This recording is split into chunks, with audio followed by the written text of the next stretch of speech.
Good morning and happy Monday. This is my first time recording my voice and putting it on any platform.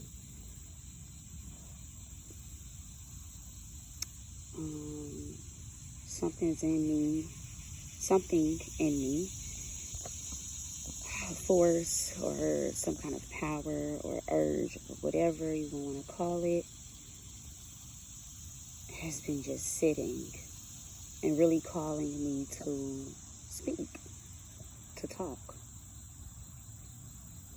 I've always been one to meditate, even when I was younger and I didn't know what meditation was. I was doing it. I've always been one to pray. I've always been one to speak things out into existence or out loud. I'm big on journaling. I'm big on songwriting. I'm big on just writing, period. Putting my thoughts down onto paper. But I've always been fearful of speaking out loud on a more public platform, or I guess around what I consider to be like a group of people. I can have good conversations, very good, healthy conversations with people one-on-one in person, or, even a group of people that I'm comfortable with. But I find myself, or I've found myself, holding back a lot on speaking out when it's more than just maybe a few people who I know is listening. So this is new for me. This is new for me. This is new for anyone who listens or watches me and already knows me. Of course, it'll be new to people who don't, but it's new. But I'm doing it for me. I want to create some kind of platform or space to where I feel comfortable speaking out loud, but also whoever listens or joins feels comfortable as well. And they feel safe coming to my platform.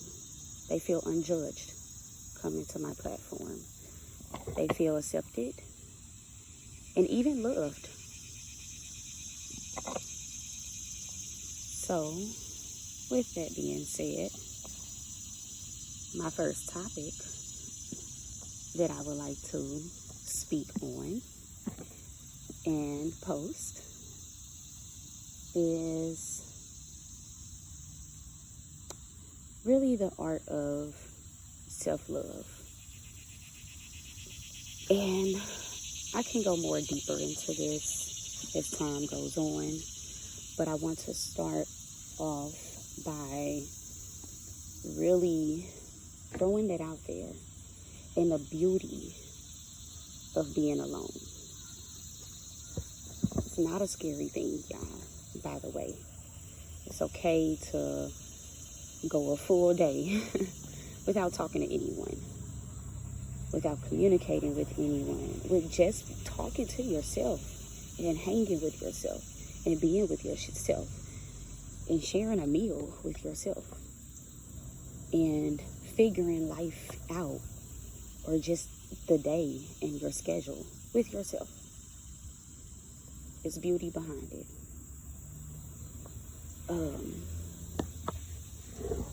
Being alone and self-love all goes into one. It's just, to me, I feel like it's all the same thing, especially when you're alone and you use that time to love on yourself, care for yourself, gain a little bit more self-awareness, look within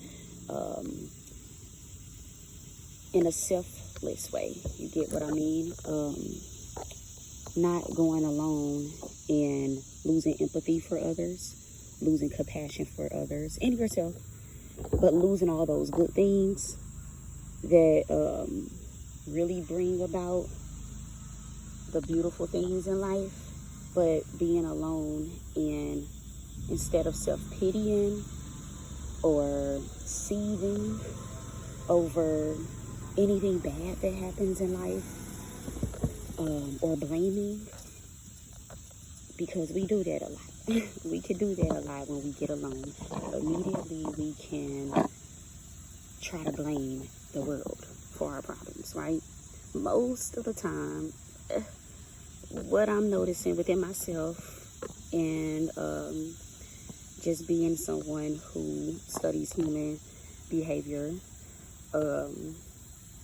is that most of the time I would say about 90% of the time, we try to blame others or something else or some kind of other force for why we allow things to be what they are, or why things happen in our life.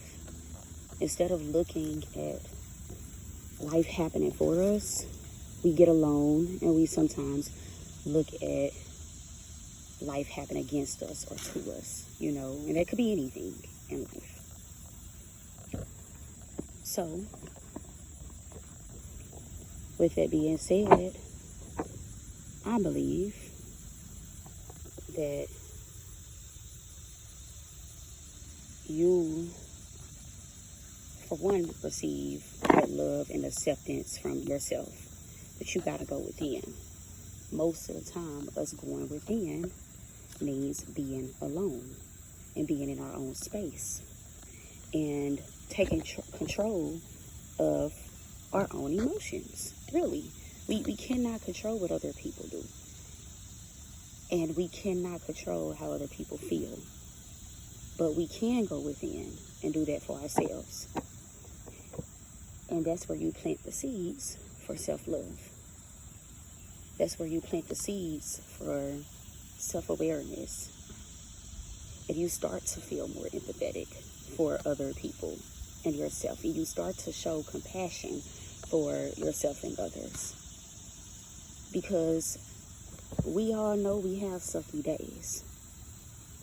But why are we blaming others for having the same sucky days?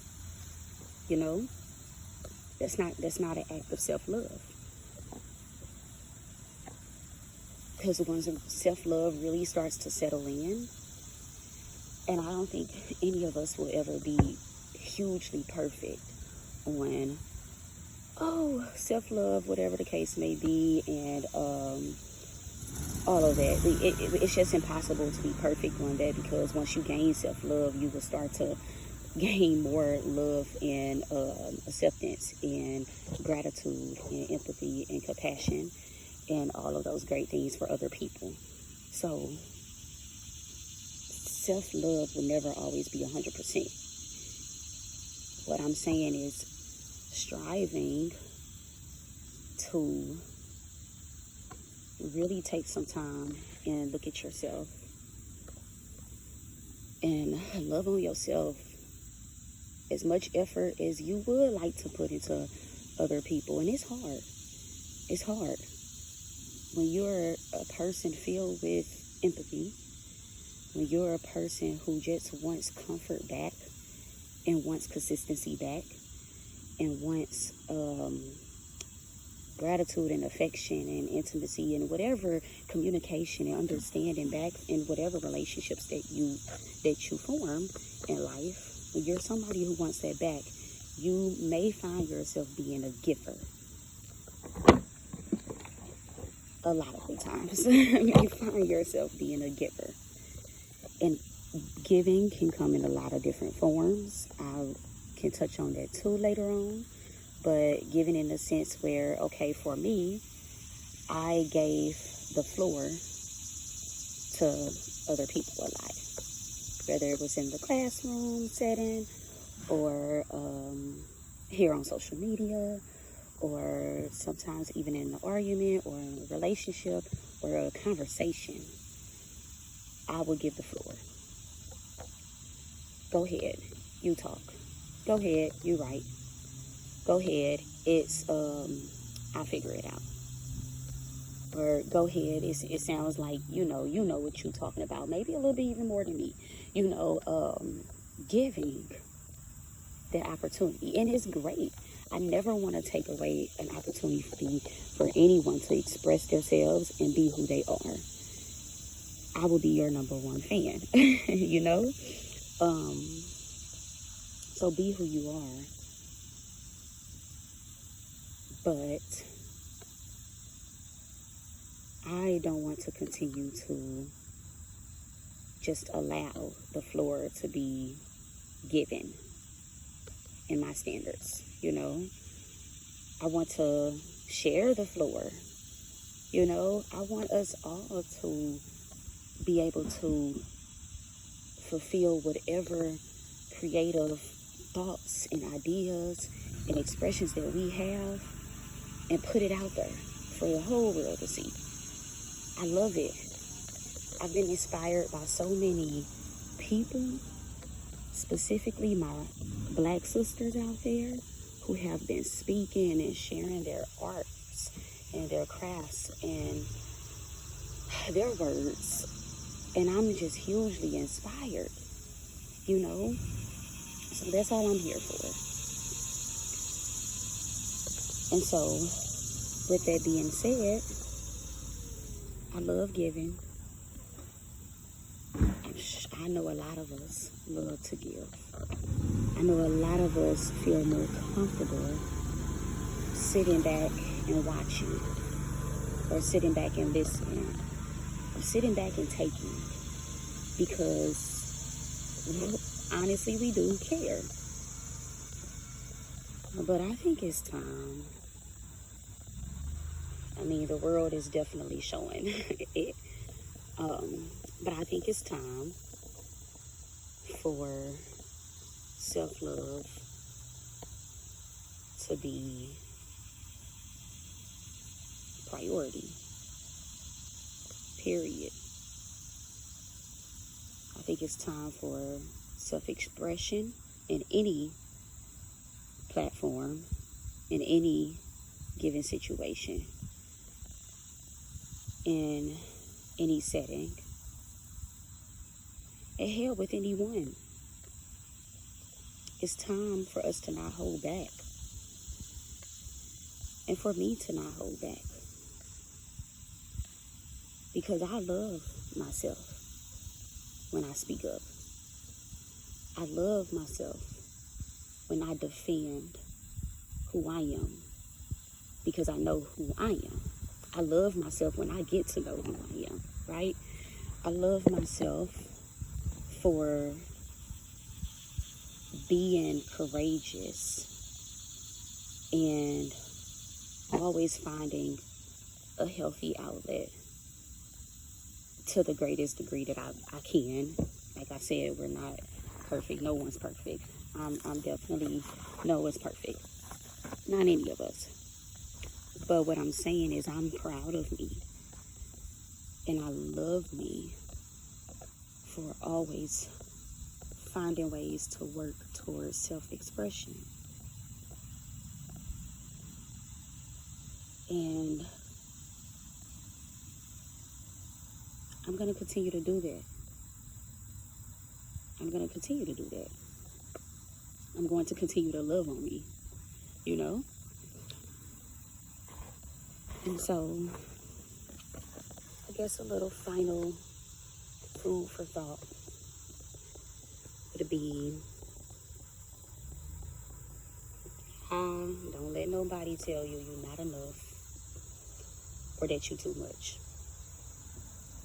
If you are not harming someone intentionally, and you're not harming yourself, and you just being your loving you, your open you, your beautiful self, don't let anyone stop you. Don't let anything stop you. Period. And you won't regret it. There will never be a time. I've never heard any human, and I definitely don't feel any regrets and experiencing and living through self-love. I promise you won't regret it.